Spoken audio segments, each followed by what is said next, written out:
My name is James Franco, and I'm just an ordinary office worker. My life is pretty boring, just going back and forth between work and home every day with nothing special to talk about.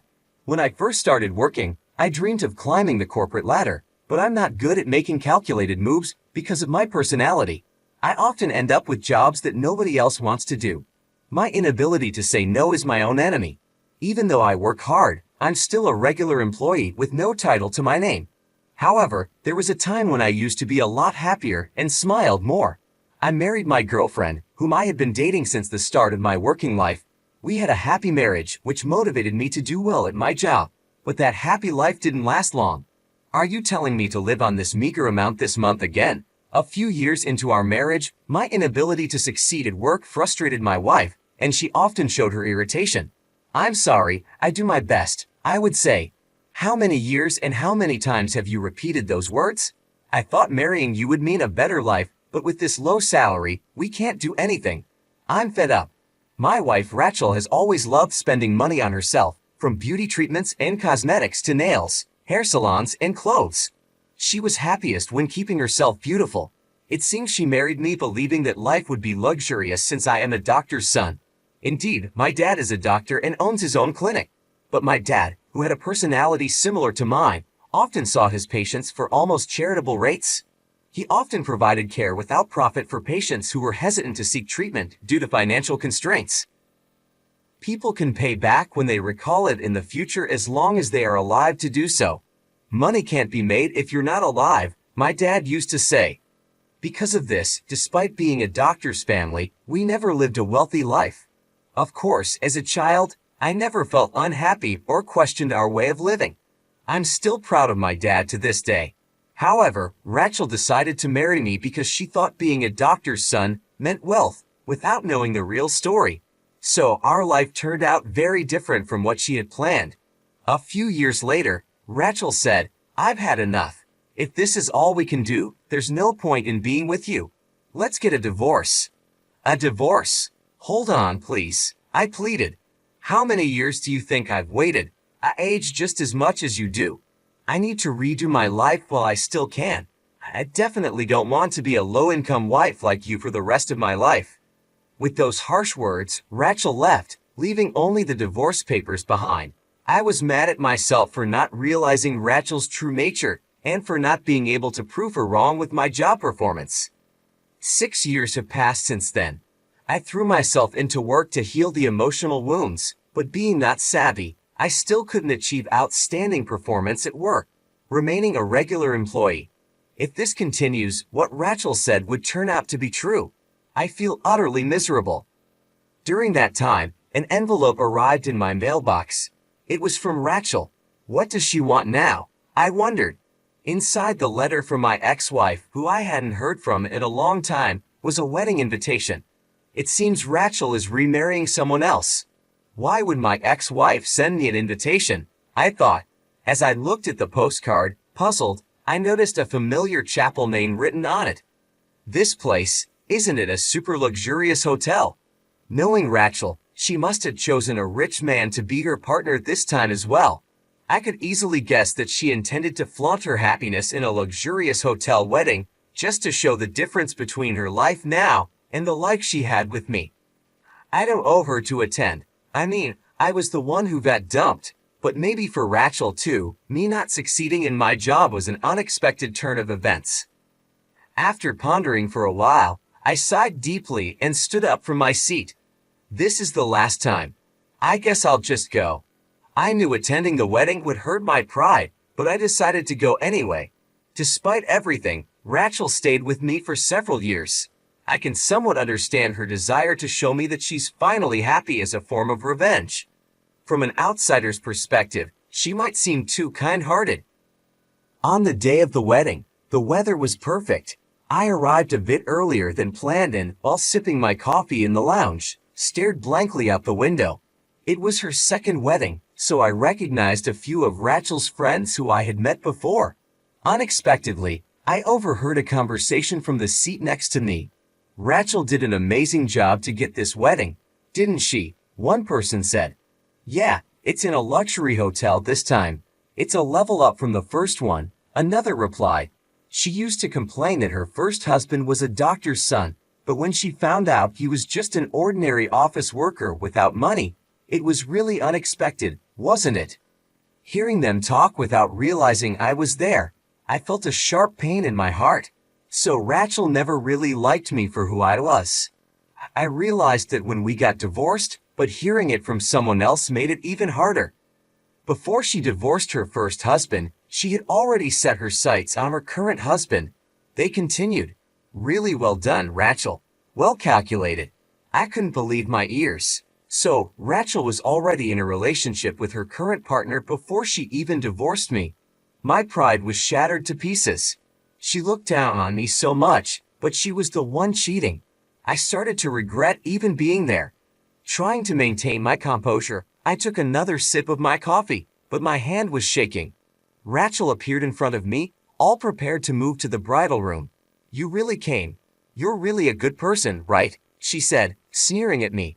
Trying to hold back my anger, I responded, well, consider it my last duty. Glad you could find happiness. I forced a smile. Not liking my attitude, Rachel continued to belittle me. Isn't it wonderful? It's incomparable to the time with you. Here's a share of happiness for the poor bachelor. Be grateful, will you? She laughed sarcastically. Just then, a refreshing-looking man spoke to her from behind. It was the groom, her new husband. Rachel, it seems like the relatives have gathered. Let's hurry to the bridal room. Her husband Scott glanced at me briefly and gave a slight nod.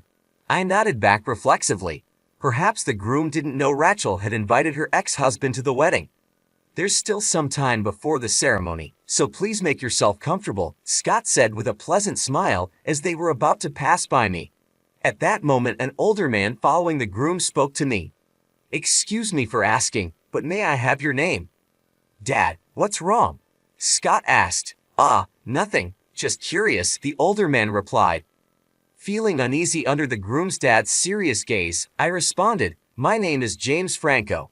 Franco? Is your father a doctor by any chance? The groom's dad suddenly seemed frantic. Staggering a bit under his intense presence, I nodded.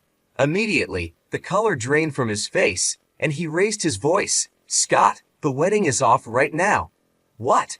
What are you talking about, Dad? Scott exclaimed. Caught off guard by this unexpected turn of events, I hurriedly stood up from my seat. No, I didn't do anything, I said, still in a state of panic. The groom's dad began to prostrate himself at my feet. People around the venue started to murmur and stir. Dad, what are you doing? No, really, what? Scott urged his dad to lift his head, but he stayed bowed down, pressing his forehead to the floor. I was completely lost and had no idea what was going on. Rachel, caught in this embarrassing situation, turned red with anger and started to lash out. Can we just talk about this? Lift your head, please, I said, trying to calm the situation. I persuaded the groom's dad to lift his head, and he began to plead for forgiveness, tears in his eyes. I'm begging for your forgiveness. I've been unfaithful to Dr. Franco, he said. It seemed that the groom's dad, Gary, had some past connection with my dad. To understand the truth, I listened intently to Gary's words as he began to speak hesitantly. Gary was a fellow doctor like my dad. The story dates back to my early childhood when Gary was still a trainee doctor at the hospital where my dad had just started his own medical practice. My dad was known for his skills at a well-known university hospital. Gary, who was a student at the Associated Medical School, looked up to him. He volunteered to train at my dad's hospital and learn various techniques. One day, Gary's wife gave birth, but the baby was found to have a serious heart defect. The heart surgery needed was risky, and the chances of survival were slim, which made the other doctors hesitant to perform the operation. Desperate, Gary consulted my dad. My dad agreed to help and successfully performed the heart surgery, saving the baby's life. However, the medical expenses for the baby's condition were very high. Gary, being a trainee doctor at the time, couldn't afford to pay it all at once. With tears streaming down his face, he bowed deeply and asked my dad if he could repay the amount in installments. My dad just laughed and shook his head. Someday, when you become a great doctor and have the time to remember me, come back and repay me then. I guarantee you'll definitely become a great doctor, he said, to keep Gary from feeling too pressured. Sometime after, Gary was sent abroad to study medicine and didn't return to the States for several years. Despite this, he never forgot his promise to my dad and continued to save money for the repayment.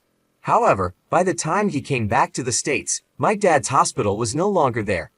The contact information had changed and they had lost touch. Not being able to repay the money had always weighed heavily on his heart, and he had lived all those years without being able to do anything about it. Today, he happened to see me at the hotel and was shocked. He said I looked just like my dad used to. I'm truly sorry. Please, I'm begging you, let me meet your dad in person and apologize to him, he said, feeling Gary's intense emotions. I responded calmly, that sounds just like my dad, but he passed away 5 years ago from cancer. Hearing the news, Gary stood there in a daze. No way, he whispered, shocked. Yes, I said softly, he passed away just like that. Until then, he had been moving from one clinic to another. He was a wonderful doctor, always considering his patients until the very end. Kneeling on the floor, Gary broke down in tears. Dad, this isn't the place, Scott said, trying to calm his father. That scar on your chest, that's proof that Dr. Franco saved your life. Scott seemed to lose his words. He looked at me, then back at his father, confused and emotional. You're able to have a wedding ceremony and be here today all thanks to Dr. Franco, Gary said, his voice shaking. He bowed to me again. I want to repay all the kindness I couldn't repay to your dad. Please, let me do something. I quickly lifted Gary's face and extended my hand to help him stand up. Mr. Gary, I'm really happy. Just remembering my dad is enough for me. The life my dad saved is now able to celebrate such a wonderful day like today. Being able to see the proof of my dad's existence makes me happy. I'm sure my dad would be happy too. Hearing my words, Gary started crying out loud again. The onlookers began to cheer and applaud, moved by the emotional scene. Rachel was the only one glaring at me with a look of fury. As the time for the ceremony drew near, I stood to the side, watching the event unfold.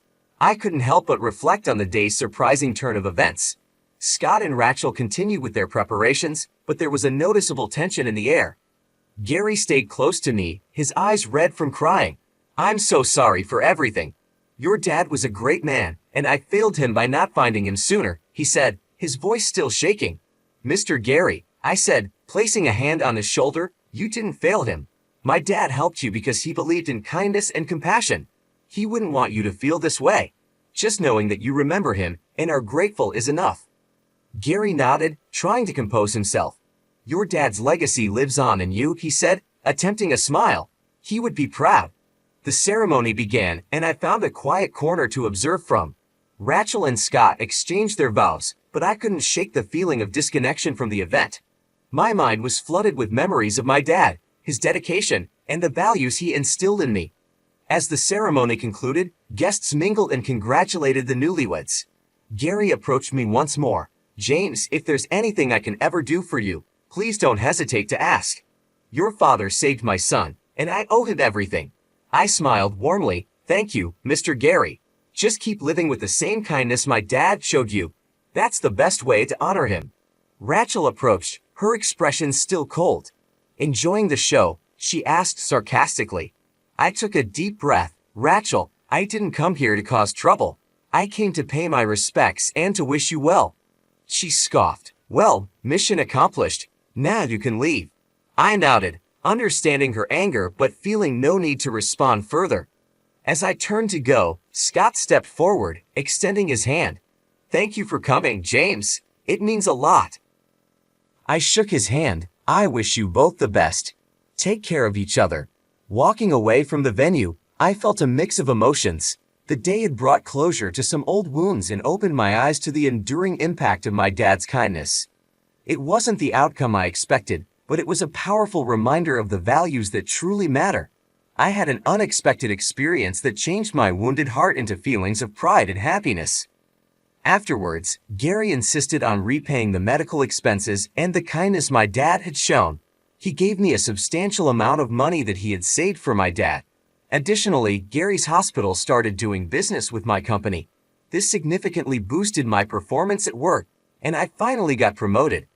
The kindness and compassion my dad had shown came back to me in a wonderful way. I cherished this happiness while remembering the serious look in my dad's eyes when he was working. My dad's dedication to helping others had a lasting impact on me and on those he helped. His legacy was not only in the lives he saved but also in the values he instilled in me. As for Rachel, her second marriage didn't turn out as she had hoped. Her husband eventually found out that she had dated me before our divorce, and that her motivations for both her previous and current marriages were driven by money. Over time, he grew tired of her behavior, and this led to another divorce. I heard about it through the grapevine. It was a reminder that what goes around comes around. Living by my dad's example, I believe that even if something doesn't benefit me directly, it can still bring happiness to someone else. This belief guides my actions every day. Today, I saw someone smile, and just knowing I contributed to that happiness reassures me that my life is heading in the right direction. Reflecting on these events, I realized how much my dad's principles had influenced my life. His approach to helping others without expecting anything in return had come full circle. The money Gary gave me was a tangible reminder of my dad's generosity, but even more valuable was the recognition and respect his actions had earned. At work, my newfound success wasn't just about the promotion. It was about knowing that my dad's legacy had indirectly contributed to my achievements. Gary's hospital partnering with my company was more than a business deal. It was a testament to the long-lasting effects of kindness and integrity. Rachel's situation served as a contrasting lesson. Her focus on material gain led to temporary happiness, but ultimately resulted in loneliness and loss. It was a stark reminder that true happiness and fulfillment come from genuine connections and helping others, not from selfish pursuits. Every day, I strive to live by the values my dad taught me. I take pride in helping others, knowing that even small acts of kindness can have a profound impact. Seeing the smiles of those I help is more rewarding than any material gain. It reassures me that I am on the right path, one that my dad would be proud of. My journey from a wounded heart to a place of pride and happiness has been shaped by the lessons my dad imparted.